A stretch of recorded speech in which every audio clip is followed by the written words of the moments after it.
Okay, we're live. Great, thank you. Welcome, everyone. I'm calling to order the Solid Waste Committee for the City of Salem for today, Thursday, October 10th at 12 p.m. My name is Linda Nishioka. I'm chair of this committee, and we also have Mickey Varney, City Councilor. And then staff, if they would like to introduce themselves. Ryan Zuth, Franchise Administrator. Josh Eggleston, Chief Financial Officer. Sherman Thomas, Admin Analyst. Nitin Joshi, Environmental Operations Technology. And Douglas, Actions Manager. Great, thank you very much, everyone. We also have a guest, Kennedy Jancy. Yeah. Thank you, from the MRF. And then we'll get to our agenda. Do I have a motion from Councillor Barney for the approval of the minutes from September 19th? I move approval of the September 19th minutes. And I guess I'll second it. Okay. All in favor? Aye. We do have a quorum, so that's been passed. The minutes have been passed. And now we're ready for public comment. Okay, wonderful. Mr. Carver, would you like to come forward? Thank you. And introduce yourself and what you're representing, who you're representing. Good afternoon. I'm Phil Carver, co-coordinator of 350 Salem, and we'd like to comment on two aspects. One is the rates for trash, and we read the staff report on the consolidated rates for the different services, the organics, the recycling, and the trash.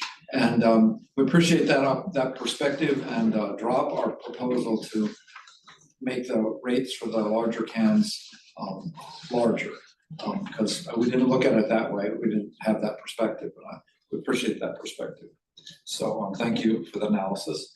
And the second thing is on the policy, which is being an introduction, is an agenda item for this meeting, and I just got a copy of it as I came to the meeting, but it's very short, and we support the proposal, and we'd like to emphasize the 6 elements that are from the Climate Action Plan that are on page 5, and they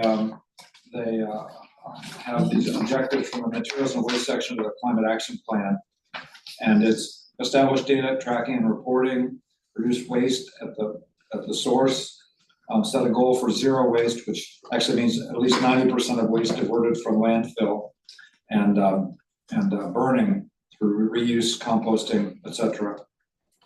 Reduce food waste to reduce greenhouse gas emissions, support sustainable materials management through financial incentives, and reduce air pollution from waste. And we appreciate all those things and really would like to see them implemented. We're especially concerned about the amount of food waste that goes into the trash, and this creates methane at the Coffin Butte landfill. And Lucy will speak to that in just a minute about her personal experience.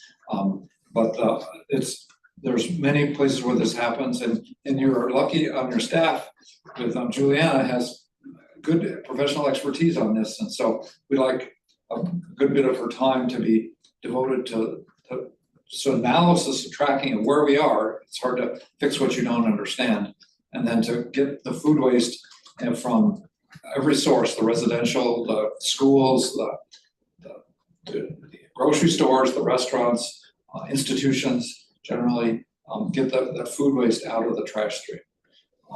So that's my comments. Thank you. Great, thank you very much. And yes, I wanted to reassure you that we have been talking about that, how to improve getting people to use the food waste in the organic bin.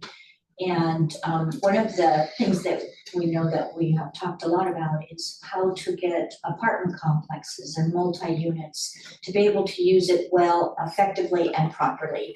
And properly is oftentimes the biggest problem. So thank you very much, and appreciate you talking about the rates that you had questioned and then brought forward in the analysis that was done. So I appreciate you recognizing that.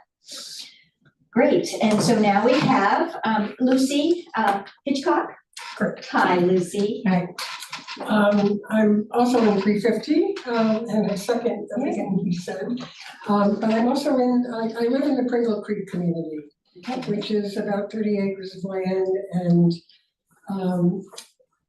it has 140 plus lots, and we have all our trash in one place.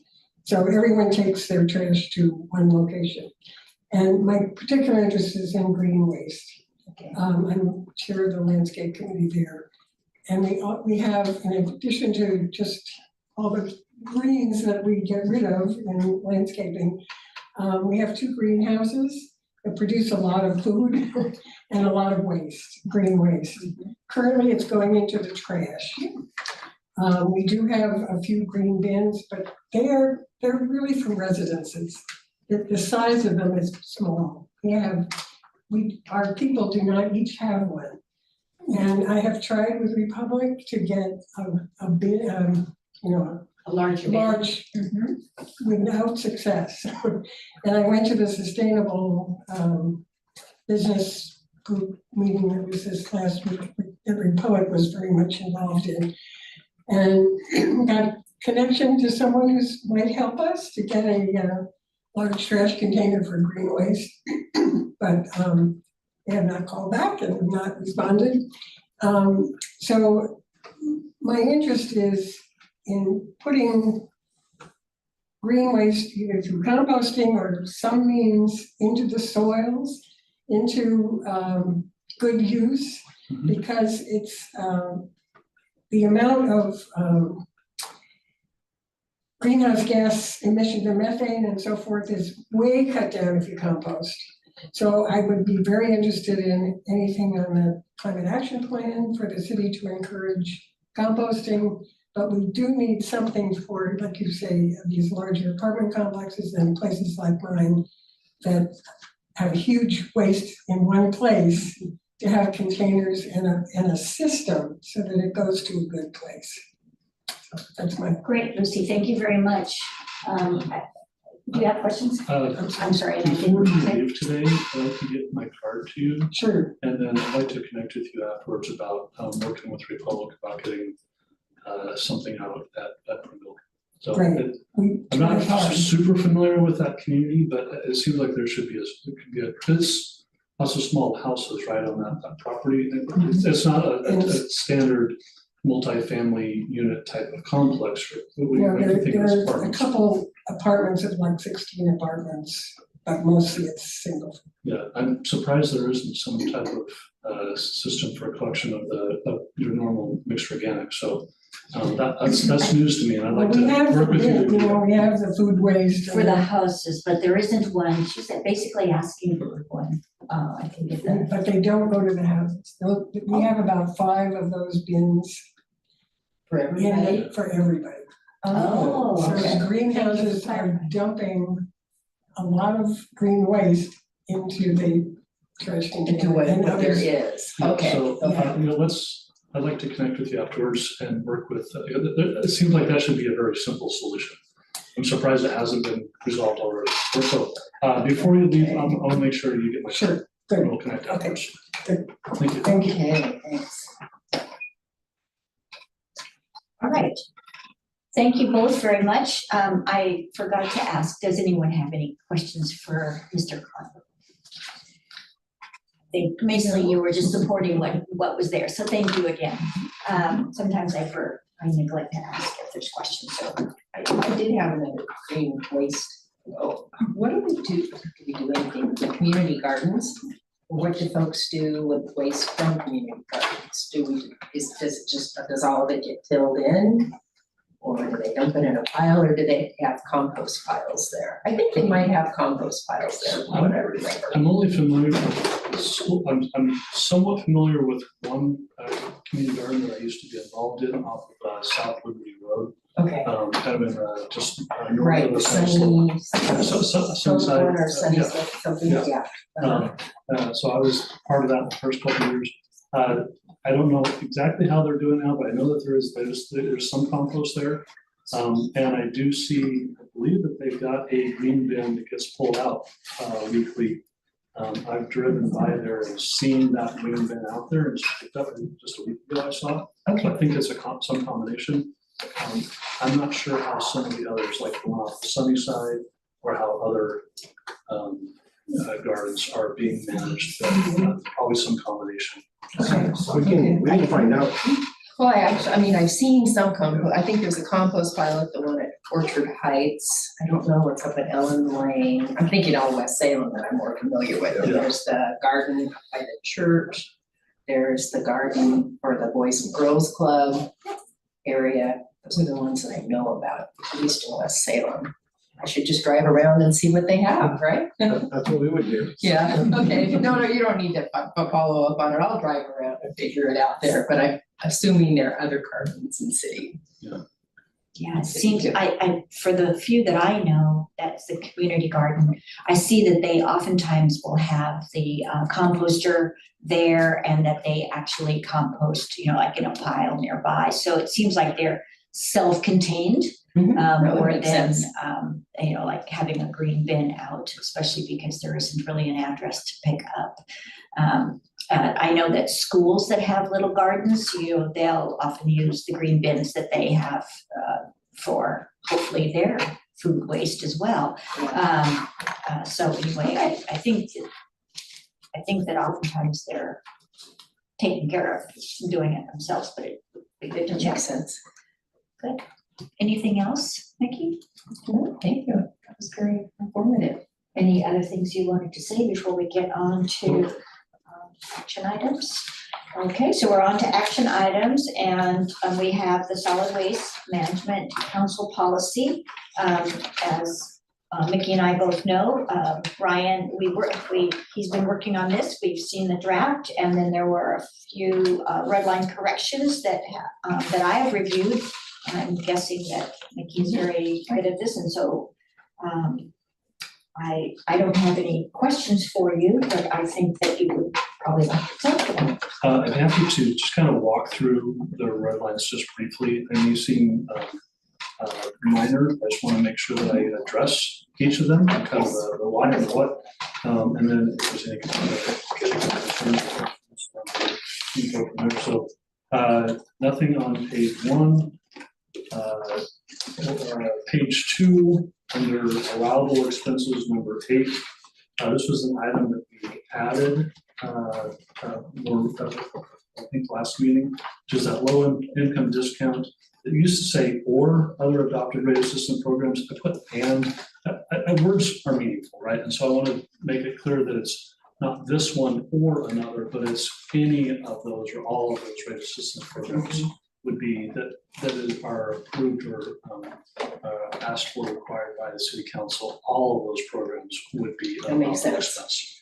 So this is just basically saying if council adopts other programs, it's Yes. either, Yep. either and. Another one that was added under the unallowable expenses, and this is in conversation with our third-party consultant, Chris Bell, is also as an item that was brought up in conversation with Marion County. In general, it's already talked about in here. Number 3 kind of alludes to it, where number 3 talks about payments for services provided by individuals related by blood or marriage. As I was reading that more closely, that one is more specific to contracted services provided by a third party. So number 4 makes it clear that wages, so in other words, employees or those that are employed within that company are also limited to market value. I think that was excellent to notice that, and I appreciate Chris letting me know. Right, that person is, the rest of that is just the renumber because of the additional number 4. On 4th page, so again, this is under that future policy considerations, not necessarily part of the adopted policy, but a statement for, hey, how, things to look at and things to address in the future. I did make a comment here, and just wanting to be sensitive as the full council reads this, where I had written the members of city council, and then I made the distinction of some community members. I didn't want that to be read as all of city council have or have expressed a certain desire. So I just changed it to some community members, because our community members include our council. So I thought that would be an appropriate distinction there. And then down towards the bottom of that same paragraph, that last, second to last sentence, these topics present Salem with the opportunity to consider integrating, not necessarily that we are going to, but definitely want to consider and have discussion around that. And then the second change is because I just don't like having this word consider in there twice. Good wordsmith. Thank you. Did great. Thank you. And I think that was the extent of it. So I did receive an email from Councilor Gwynn this morning as well, saying that she had reviewed this and had no additional changes read it. So I think she said, quote unquote, I like it. Okay, good. So not an official vote. We don't need her here for the quorum, but I wanted to provide that. Appreciate Input. it. I Yeah. appreciate that, because when I talked to her yesterday, she was gonna read through it last night. Let's see, questions. I think it's on page 4, whatever, the disposal rates.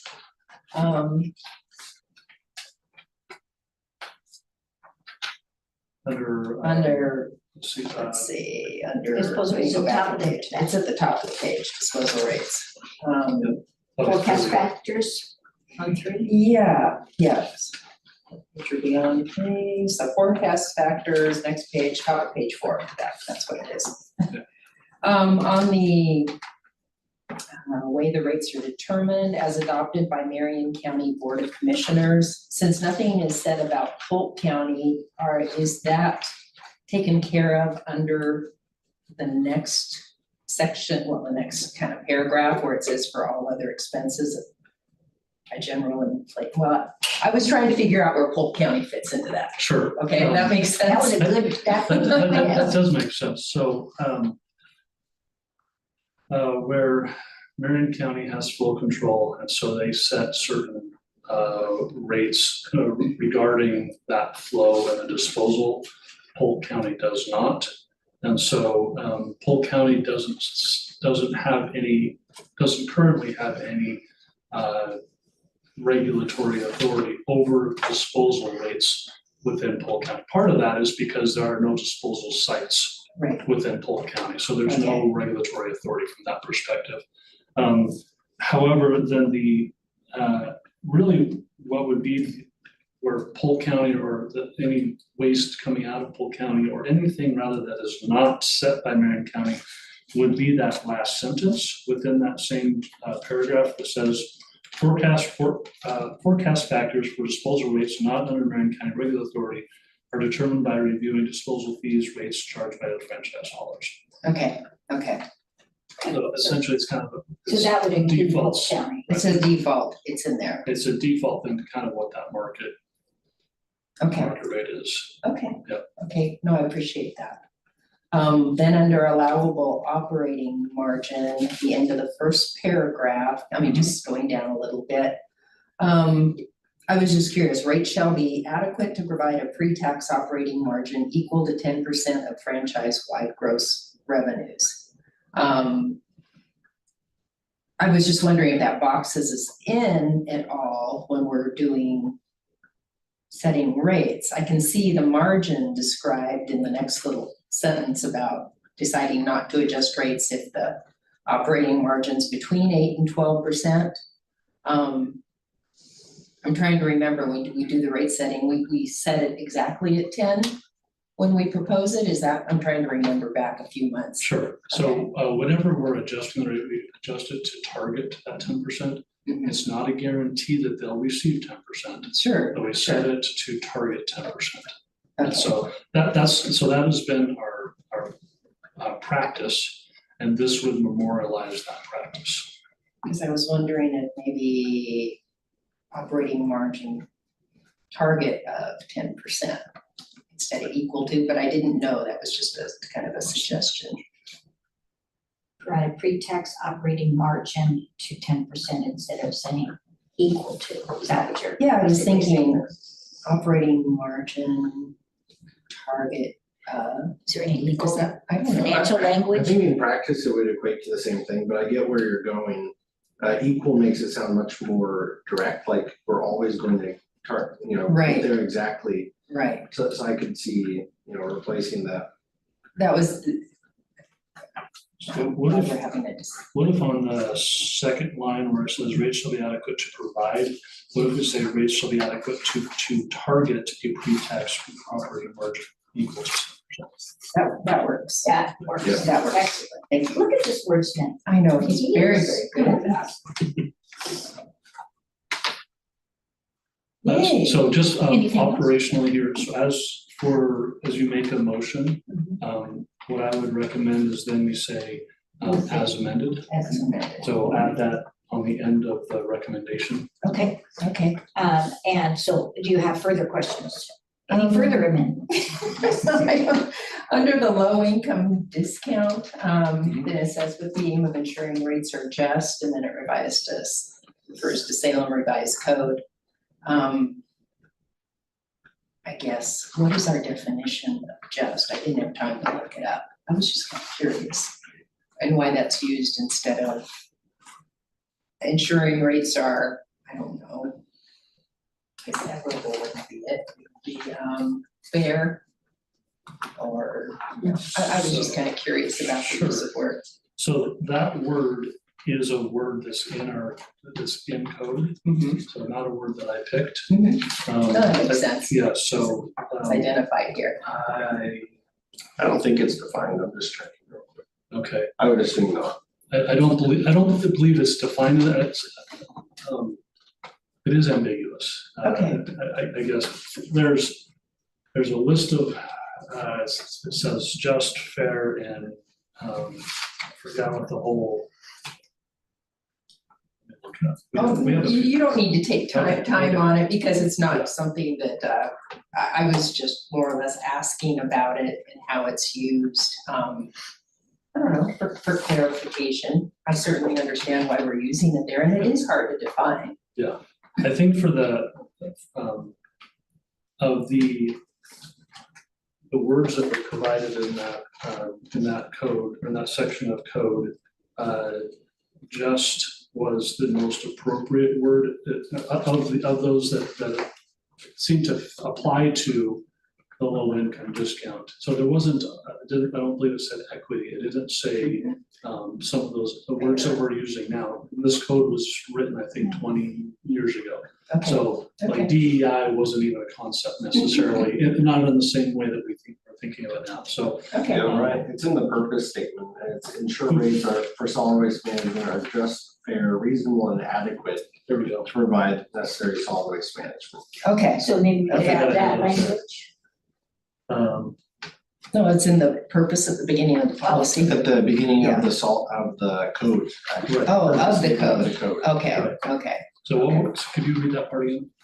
Yeah, ensure rates for solid waste management are just, fair, reasonable, and adequate to provide necessary solid waste management, recycling, and resource recovery, and prohibit rate preferences and other discriminatory practices.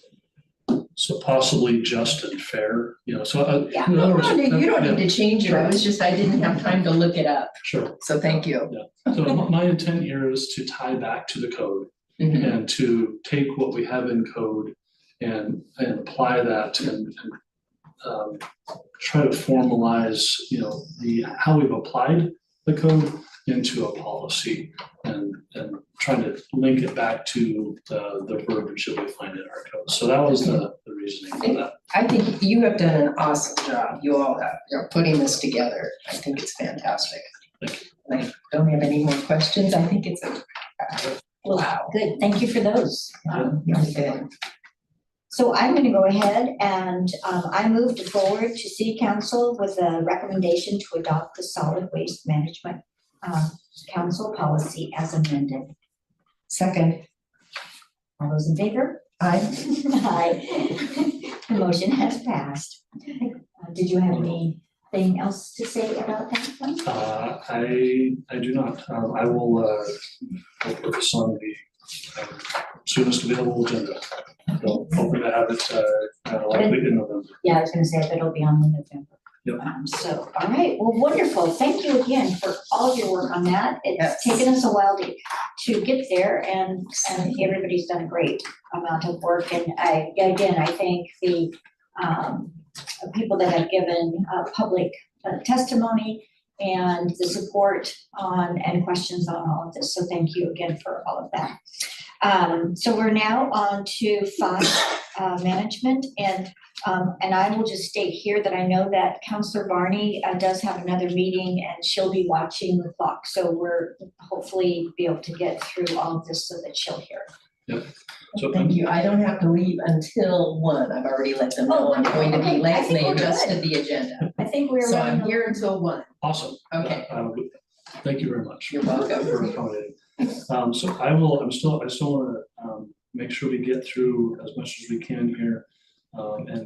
Our last item is where we're gonna have probably the most discussion, so I'm gonna just breeze through the next couple of things, and then we'll have Kennedy share some information with us, which I'm really looking forward to sharing with all of you. Anyway, this Saturday, Halloween costume swap, which is sponsored by Sailor Cloth Project, that'll be at Eagle Elementary School. Councilor Gwen is also going to be there helping out a bit, so looking forward to that. We also have the toy swap at City of Kaiser. As a reminder, the Salem Public Library is a drop-off location for toys leading up to that. And then that's at City, Kaiser City Hall on December 8th from 10 to noon.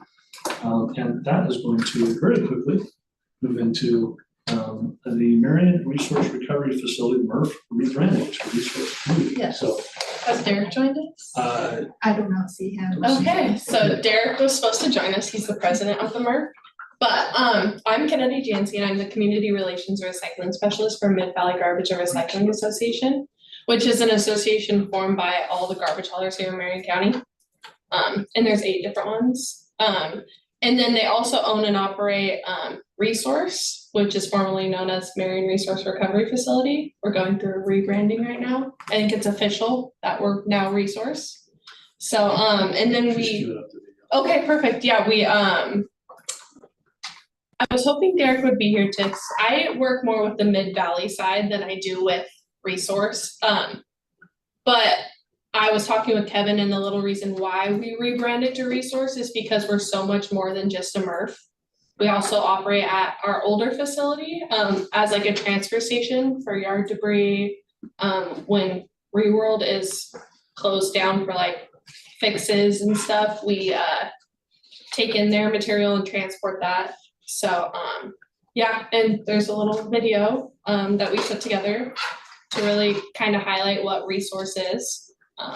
So yeah, I think so. Yeah. Create solutions for a community's growing disposal needs by seeing the need and deciding to lead together.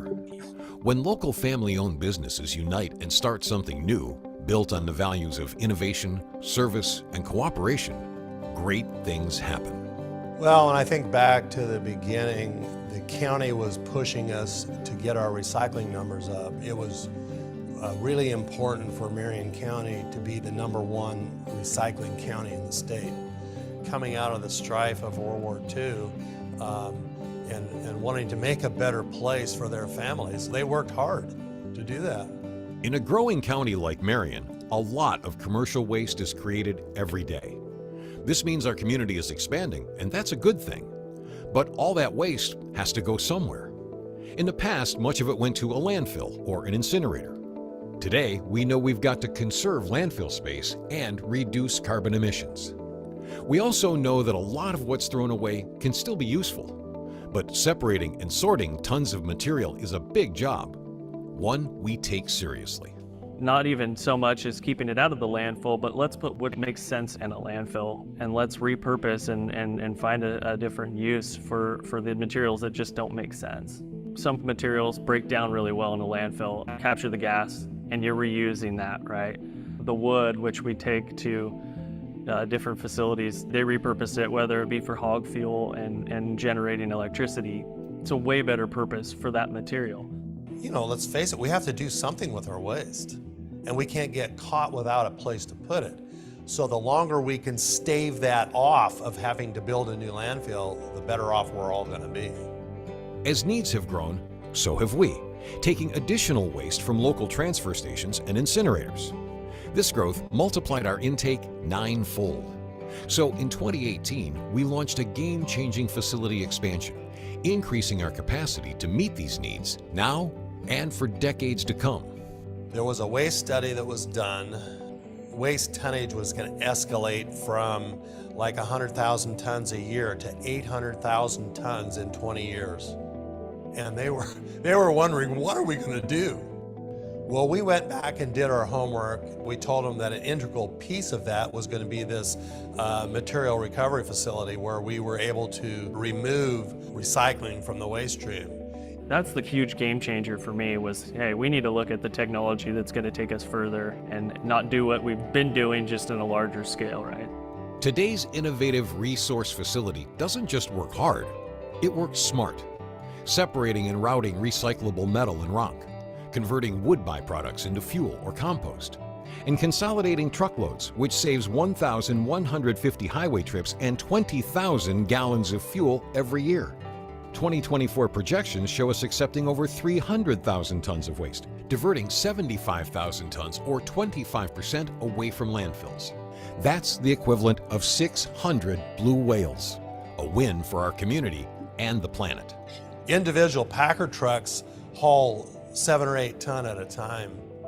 And so by bringing that all here and reloading, we can now take 3 or 4 of those truckloads and put it in one truck. It's a lot more environmentally friendly. I mean, from fuel usage to beating up our roads and all of that.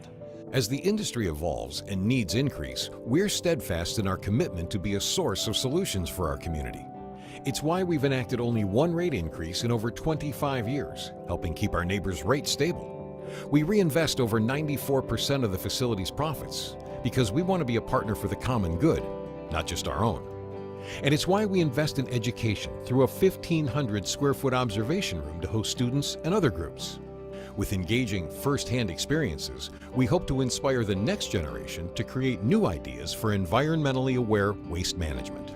The goal is to bring in schools and have field trips and show them what it means to recover, what it means to reuse, and what this facility means to the county as far as diverting waste away from landfills and places like that.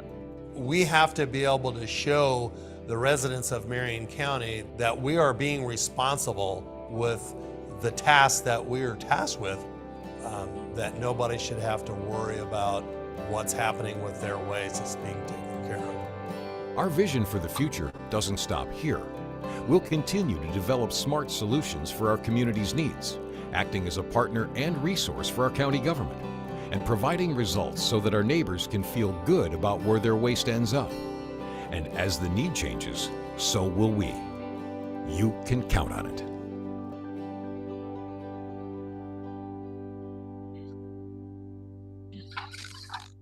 And that link is not live yet. This is so new. I know, I was hoping Derek would be here to answer when that is going to be live, so I do not have an answer for that, but Question, because yeah. it's so good. Oh, I know. So much good information and it brings it all, I mean, we took in so much information when we were there and it Yeah. really helps to have it, to see it again and hear it again. yeah, and that video is great. Yes, fantastic. And it's wonderful what this is reducing, the what goes to the landfill, so. Yep. We're very fortunate to have resource. Resource, yeah. Used to be MERC, here in our community, so that's great. Yeah. Thank you very much. Yeah, thank Anything you. else? No, is there any questions? Yeah, does anyone have any questions? Yeah, thank you. I'll touch on the Access to it? Yeah, so yes, if you do wanna come tour it, yeah, there. I think were you wanting access to the To the video? Oh, okay, Yeah. yeah, I think it'll be on our website when that goes live. So, Okay. yeah. Can you send Once that? that's live, we'll provide a link on Yeah. the city's website. Yeah. To it, under our find your local provider or your utility providers link. Okay. Yep. Okay. make sure that's. There's so much on there, but we'll add more. Hopefully you can find it. If you have any trouble, you can email me and I will try to find it for you, okay? And community education. Yes.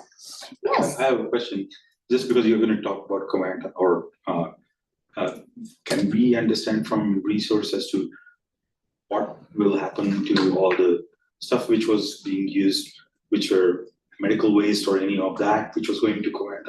We are gonna be How are talking they gonna about do that it? next. Okay, Yep. no, because she mentioned that they are gonna be accepting some of that. I'm wondering, is there I mentioned that we do currently. transportation, so it goes somewhere else, right? Yeah. But it's prepackaged to go somewhere else. Yes. Yep. For a reload And facility. we're gonna talk about that. Yep, that's our next agenda item. You're jumping ahead there. But good question. Thank The you. 10, he's over the head of the curve. Yeah,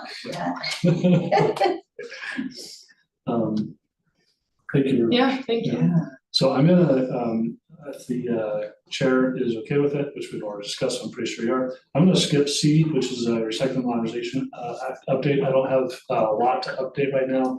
I'm gonna keep any of that for our November meeting, because I want to spend as much time as we have on the very last item, the Reworld Marion. Also previously known as Covanta, and it's imminent closing on December 31st. So I'm gonna share, so that the slides are in your packet. All the green towards the back. I'm gonna also put it up on the screen here.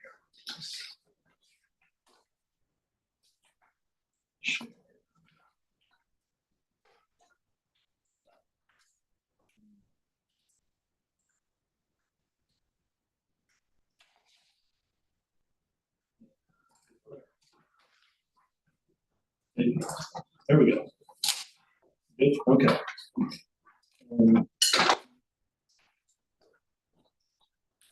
So I'm just gonna start with kind of how we notified, and then it's gonna be kind of short and sweet, but I want to leave some time for discussion.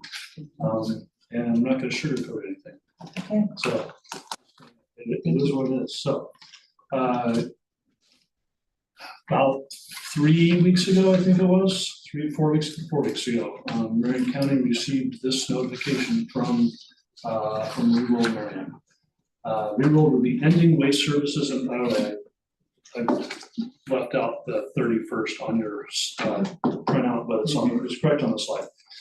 Reworld will be ending waste services at the Reworld Marion Thermomechanical Treatment Facility on December 31st, 2024, as it turns to new business opportunities as part of its service expansion efforts in North America. Great. So we've had continued conversations, so confirmation from both county and conversations with Reworld and with folks at Resource. And what does that mean? How do we move forward? And so I've kind of outlined 4 areas of potential concern and or, hey, these are areas of, oh my goodness, how does this impact our community and or the city specifically? So residential and commercial curbside service, that's obviously, the bulk of what our haulers do. How or does this impact that service? Big question I hear a lot is, do we have a place for our trash? Is it gonna get picked up? Where's it gonna go? So we'll talk about that. Okay. Another big area is commercial medical waste. We talked about that just a couple months ago. And so this will be a bit of an update to that conversation. There's also unsheltered waste, which is, so as our Parks Department and city workers are cleaning up waste from homeless or unsheltered camps or other related activities. Where has that waste been going? How has it been handled? And where is that going to be going now? And then another one that isn't thought about a lot, but is very impactful, is police evidence destruction and other related destruction and disposal of items that need special handling that come through our police department. So the first one, which is, I'm starting with the good news. So if you're getting the good news, and we're gonna end with less good news. The good news is, for 2025, there's no changes to services or rates. So that big question of what's gonna happen, from a curbside, from a customer perspective in 2025, we're not anticipating any changes. The reason for that is, as we talked about before, disposal rates for waste within Marion County are set by the county, and there are no proposed changes to that 87.45 per ton at this time. So I'm not anticipating anything during 2025. Now, operationally, as Kennedy mentioned earlier, as waste gets diverted, or when ReWorld is closed, when they were doing maintenance or other things, or for outages, that would get diverted to Resource. Lots of re's. Yeah. ReWorld diverted to Resource, reloaded, and then transported down to Coffin Butte. So that disposal fee, remaining 87.45. Currently, there's about 70,000 tons annually that it is already being diverted from ReWorld to Resource. Okay. We're looking at an additional 100,000 tons starting in 2025, for a total of 170,000 tons, big rough numbers. So all of that being diverted through Resource, reloaded, and then taken down to Coffin Butte. To improve efficiency in that overall process, Resource is looking at purchasing another compactor, a large compactor specific for this municipal solid waste, which would reduce significantly the number of trips and fuel and emissions, kind of like what we're talking about, the compactor that they already have for the MRF side of it. This would be a compactor for the municipal solid waste and that diverted waste, and to help them manage that. I think the estimate again was saving about 1,000 trips and a large amount of fuel, of course, and emissions and that type of thing. So some good news there. If there's some good news in this is the good news. So no imminent changes to services or rates for curbside. So the question I have is, with the material that's getting diverted to Resource, does Resource anticipate that they will process that and see if so it's just basically gonna be diverted, crushed, and then transported in a crushed state, saving fuel costs and trucks? That is correct. Okay.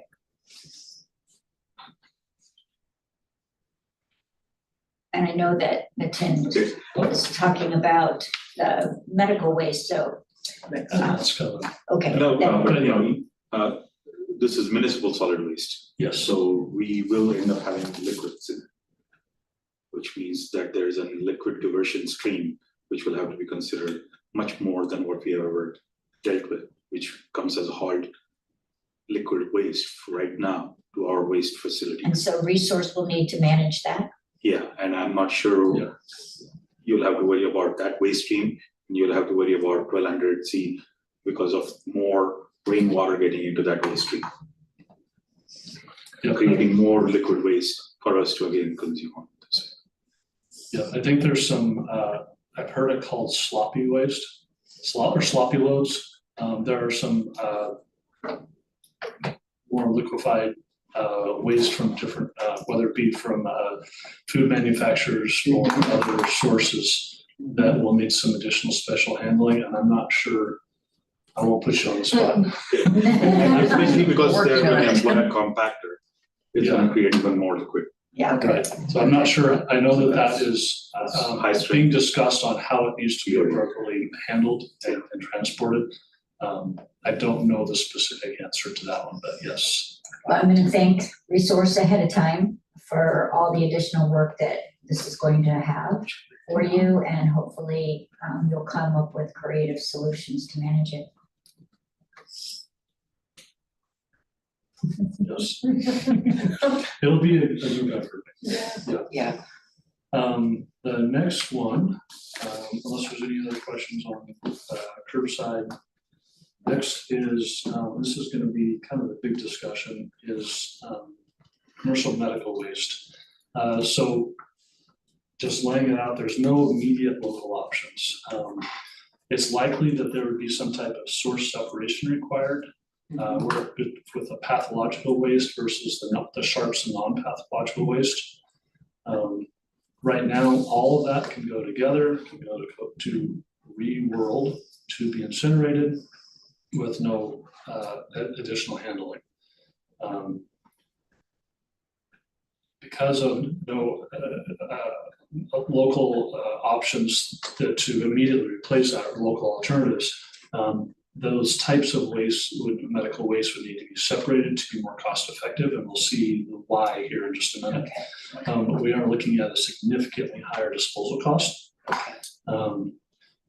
There are potentially some lower cost than the alternatives, not lower than what we're currently paying, but lower than the alternative disposal sites under development, possibly in 2025, 26. I put 26 as more likely, but possibly mid-year of 2025. All this leading to the haulers will be very possibly during our November meeting entertaining a rate adjustment to the already approved rate for medical waste for 2025. So we'll discuss that here momentarily. And I've got some. You want to keep going and then I'll ask my questions? Yeah, sure. Yeah. Let me know if I don't answer your question. So I'll be patient. Okay. So the top of this slide shows what we saw 2 months ago, what the anticipated rate increases were on a per ton basis for medical waste. Right now, in 2024, we're paying $150 a ton. They're anticipating a $75 increase to $225 and then $300 per ton in 2026. Those were the rates that were approved by Marion County as part of their flow control and management there. And that would be what Marion County would be charging for waste that was going to ReWorld. With ReWorld no longer being an option starting in 2025, we're looking at what are the alternatives. And this is where the pathological waste versus the sharps and non-pathological waste makes sense to separate those out. If it's not separated, we would be looking at that $4,200 a ton for essentially all of it, as compared to $840 a ton for sharps non-pathological versus the $4,200 for the pathological waste. So likely most of this, that's going to mostly impact Salem Hospital or larger hospitals within Marion County, where they're going to need to do some essentially training their staff to say, put this here and put this here, because this is going to cost us a whole lot more. So we want to put as little there as we can and what's appropriate. I have question marks on 2026, partly because of my optimism that there will be some alternatives. And we may be looking at having a short-term significant increase, but if there are some alternatives that are either developed or found, in the next year or so, haulers we could come back and actually reduce the rates, not just hold them, but actually reduce them if there's significant decreases in the cost of disposal. So, any questions about this slide or? I have a couple questions. Okay, please. Thank you. So when I started the medical recycling program at my clinic, I had visited several places, or at least 2 places in Portland, where they had sort of a warehouse size area that the medical waste came from the hospitals, and they did do separation of materials at that time there. Okay. And that's how I started trying to find what we call the blue wrap, or the materials that were accepted, they're not accepted anymore, that were basically contaminated materials that could be recycled. But at the same time, they made sure that the IV bags and the sharps and all of the other things that would not be accepted would be separated. Of course, sharps are usually in a containers, large and small. But oftentimes there would be contaminated materials that would then be separated. I'm assuming at that point in Portland, they were being taken to the locations that could either burn them or whatever process that they had up there. But what I'm thinking that the hospital might be able to do some separations, or as you were saying, training. But the problem I see is in clinics, they don't have the space. To at least separate it and hold it for long periods of time. So I'm not sure what Marion County Medical Waste, that hauler intends to do. It'd be interesting to find out if they have any insights on how they might manage what they pick up, or suggestions that they may have to see if some of the clinics could find enough space to do some separations, if there's ways to improve the processing for Resource or whoever is going to be getting these materials. My next question is, what about the residential sharps? This will not impact residential sharps. Okay. So that very small impact to that program will be absorbed by the haulers. So what about the pharmacies that are now doing most of our injections? I'm sure their sharps are being collected again, probably by Marion County. So will those end up being part of this in the sense of commercial? I'm guessing Fred Meyer's and that, or if that small amount is going to go to the haulers and Coffin Butte. So if like Walgreens or Fred Meyer or Rite Aid, one of those, if they are using Marion Environmental Services for the collection of that medical waste for their sharps, then yes, this will impact their costs. If they are, I'm gonna guess, if for instance Walgreens, being a national company, has their own system of collection and managing and disposal of that, I suspect it's gonna go through that same system. I don't know what their ultimate disposal is, so if they were using, in a roundabout way, using ReWorld, then their costs are gonna go up. If they were using some other ultimate disposal, there may not be any impact. So for me, I still call it Republic and say I have a red bag, a red No container. change. Okay. No change. What may happen is the cost of that will go up. For the curbside collection of that, the cost of that is going to be tied more to increases in regular curbside collection of of trash. Okay. All right. Thank you very much. Yep. Next one here is, so how does that impact, how does all this financially impact Marion Environmental Services and them as a company? You So- were gonna get there, weren't you? Yeah. So total disposal cost is, again, this is some estimates, a little bit back of the napkin, but I'm trying to be as accurate as I can. So if you see slightly different numbers next month, it's because we've refined some things. But total disposal cost is estimated to be about 560% increase from 24 to 25. The total operating expense so that impact of the increased disposal on their total operations is 113% increase. So it more than doubles their overall operating expense. Without an addition or a change to the already adopted rate. Marion Environmental Services will see a $50,000 loss monthly until there's an adjustment to that rate.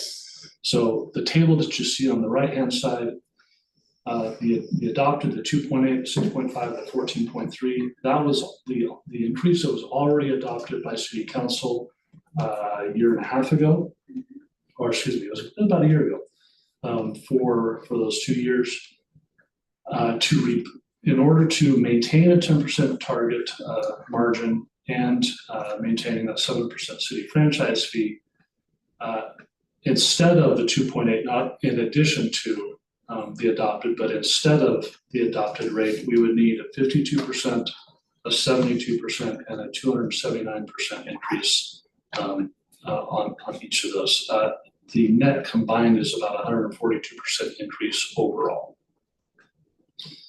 The big variances there is basically what proportion of each of those operations is disposal. So on the low volume, there's more cost in collection and the supplies of the boxes and all that. The disposal is a lower proportion of that overall cost. The high volume is a little bit higher proportion. And with the Salem Hospital supplies all of their boxes. They don't get any of the supplies from Marion Environmental Services.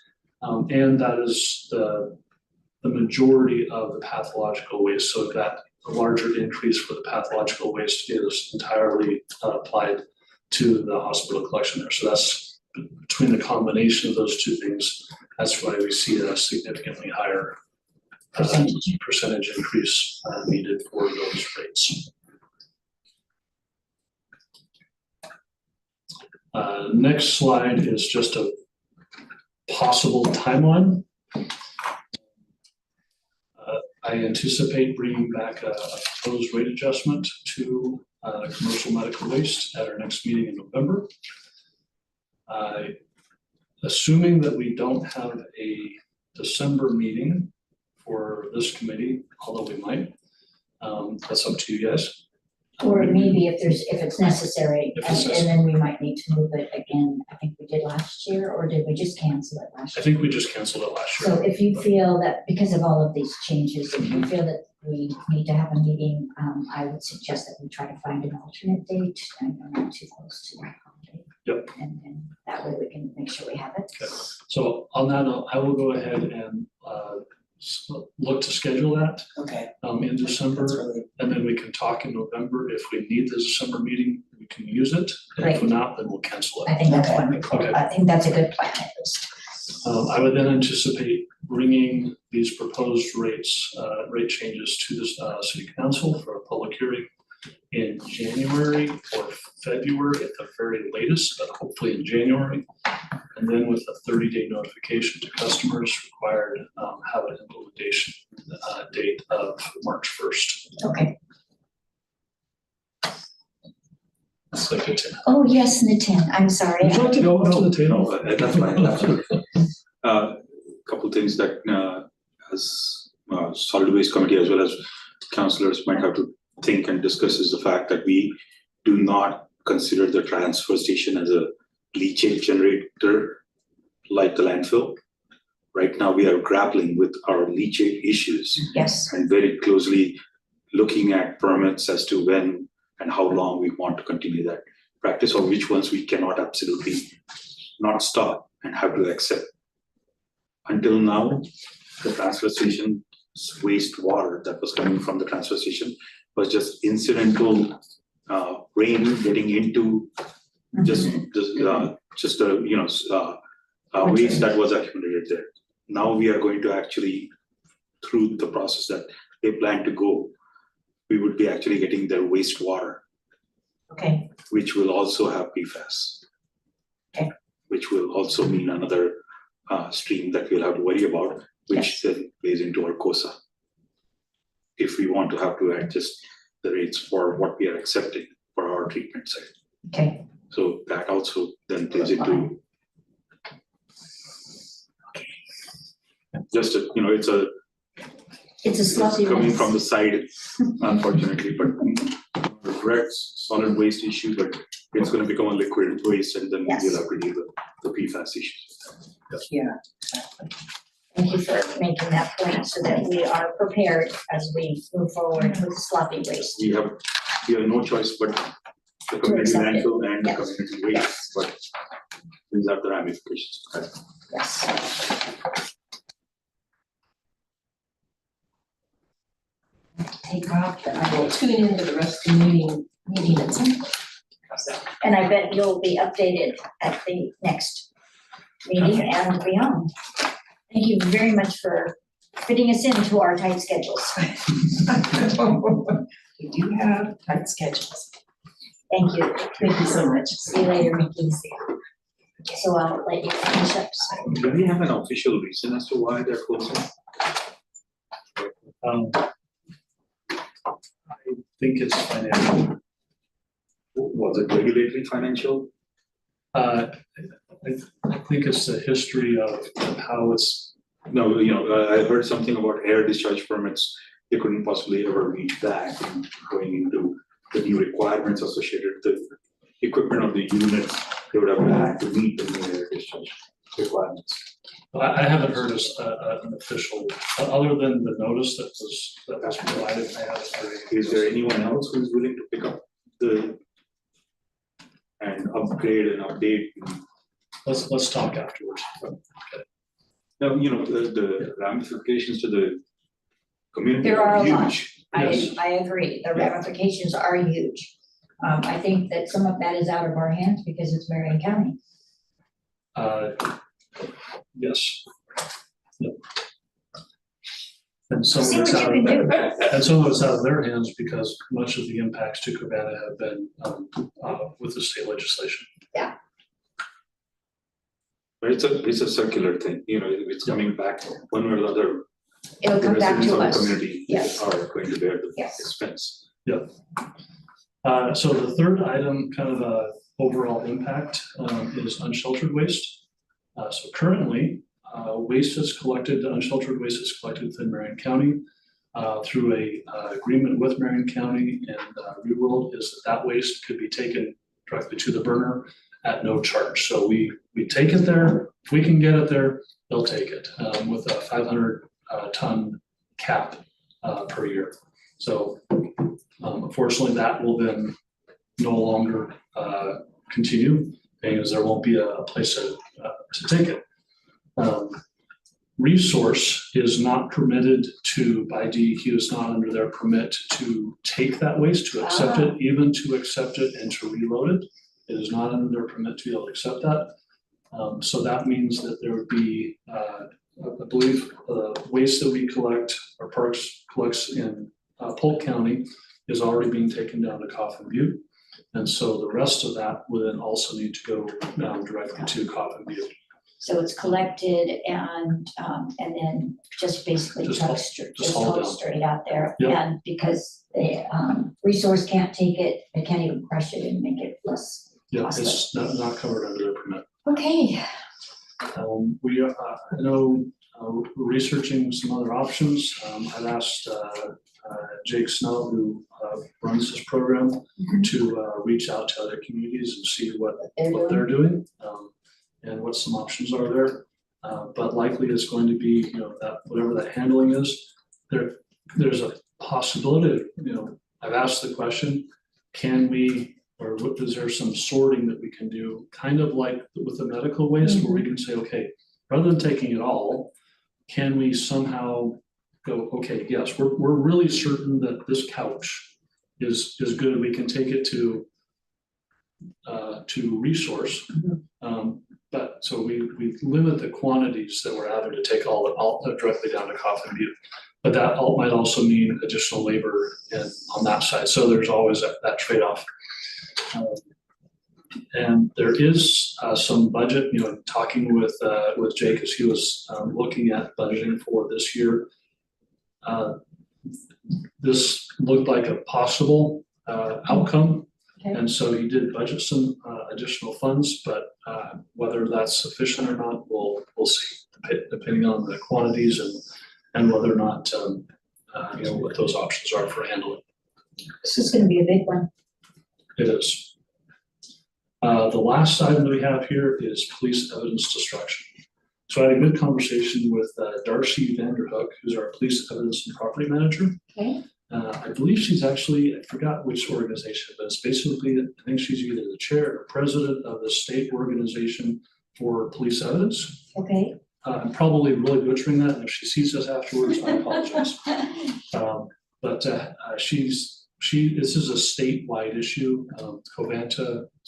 ReWorld was used by every state agency in Oregon for the destruction Oh, of really? They evidence shipped it all records. here? Yep, weapons, so she made the distinction that firearms are being processed through another firearm destruction company. Okay. But all other weapons are being destroyed at ReWorld. There's expired police uniforms and other related paraphernalia, so those don't get in the wrong hands. Those are also have to have a special disposal. And then narcotics and other hazardous waste. So some of these things, depending on what it is, and some of the, like some evidence things can go to a landfill. Others have to be incinerated. And so there's, it's similar to the medical waste in that with ReWorld, everything was able to go there for a relatively inexpensive cost. Now, without that option, we need to be more strategic about which things are disposed in which ways to reduce the overall cost. And so that's something that will be looked at and so they are actively working on alternatives.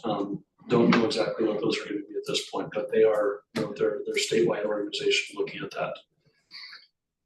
Just a little bit of kind of information, kind of some context.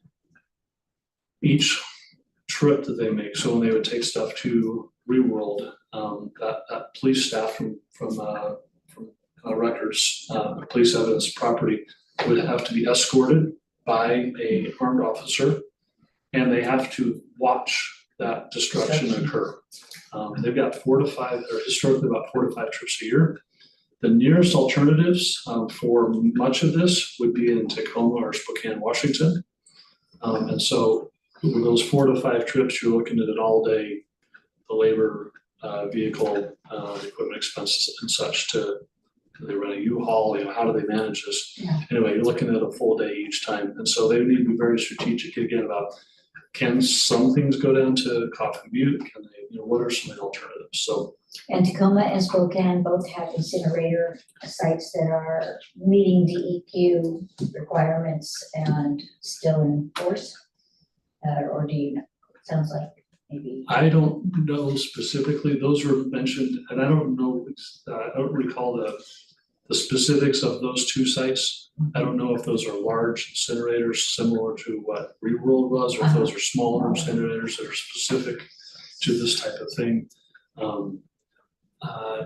Anyway, those Darcy mentioned those as 2 possible alternatives, or the nearest alternatives for the type of destruction that they need.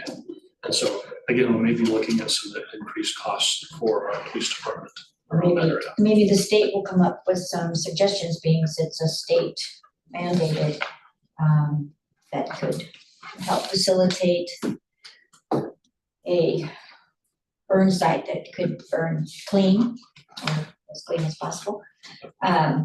What this looks like. That's the end of my presentation. Ryan, thank you very much. This is a lot of information. What I see here is it seems like we're kind of reverting back to the 70s when we had to separate every single thing that we ourselves would recycle. And it kind of feels like now hospitals and other places are gonna have to figure out how to separate and reduce waste costs overall and find ways to move things in different locations. So this is a lot of information. I'm sure you'll keep us updated. I will, yeah. So I would anticipate then in our November meeting, proposal on the medical waste, and I'll provide additional updates. I'm also was hoping to talk in November, and maybe we do it in December if needed, but to talk about kind of a strategic plan then for 2025 and kind of what that next year's plan looks like for this committee. That's a great idea. So just to recap, residential rates are set for 2025. It's really just these commercial, medical, and some of these other expenses because of ReWorld closing that we're gonna have to address. And we'll be needing to bring that to council for approval on whatever new rates you find are necessary. Yes. Okay, well, any further questions? Thank you, everyone. I will now adjourn this meeting. Our next meeting will be on November 21st at noon. That's Thursday, November 21st at noon, and this meeting is adjourned. Thank you, everyone.